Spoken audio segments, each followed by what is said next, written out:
राजनीतिक इतिहास का यह वो काला अध्याय शुरू हुआ है जब हिमाचल प्रदेश की सत्तासीन सरकार मुख्यमंत्री सहित सड़कों पर उतर जाए।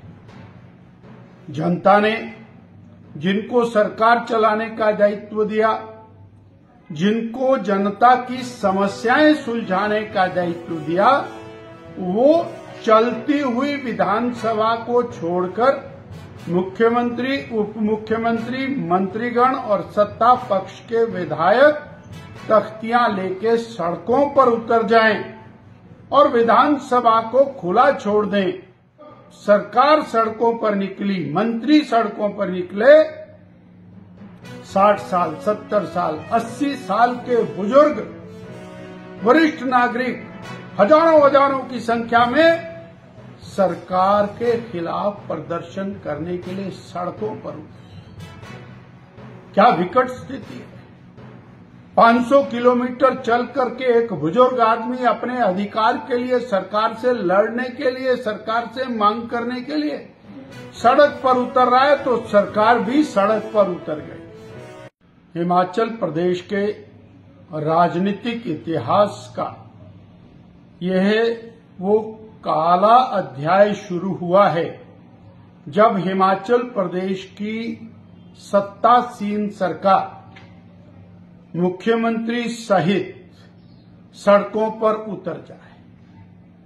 जनता ने जिनको सरकार चलाने का दायित्व दिया, जिनको जनता की समस्याएं सुलझाने का दायित्व दिया, वो चलती हुई विधानसभा को छोड़कर मुख्यमंत्री, उप मुख्यमंत्री, मंत्रीगण और सत्ता पक्ष के विधायक तख्तियां लेके सड़कों पर उतर जाएं और विधानसभा को खुला छोड़ दें। ये इस बात का द्योतक है कि कांग्रेस की वर्तमान सरकार को सत्ता में रहने का कोई अधिकार नहीं रह गया। जो सरकार चला नहीं सकती, जो सरकार के माध्यम से जनता की भावनाओं की कदर नहीं कर सकते।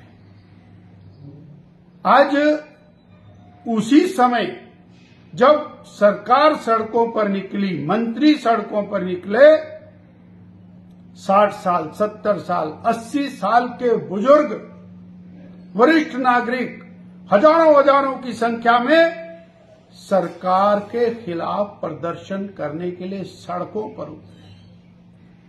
क्या विकट स्थिति है। 500 किलोमीटर चल करके एक बुजुर्ग आदमी अपने अधिकार के लिए, सरकार से लड़ने के लिए, सरकार से मांग करने के लिए सड़क पर उतर रहा है, तो सरकार भी सड़क पर उतर गई। अब किससे मांगेंगे जो खुद ही मांगने वाला है।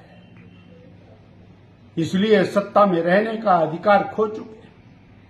2022 में झूठ के आधार पर, झूठी गारंटियों के आधार पर, फरेब के आधार के ऊपर सत्ता में आई हुई कांग्रेस 40,000 करोड़ रुपए से ज्यादा का कर्ज लेने के बाद अपने लिए हर प्रकार की व्यवस्थाएं जुटाने के बाद जनता के लिए उनका खजाना खाली है, जन समस्याओं के समाधान के लिए खजाना खाली है, आपदा राहत के लिए खजाना खाली है।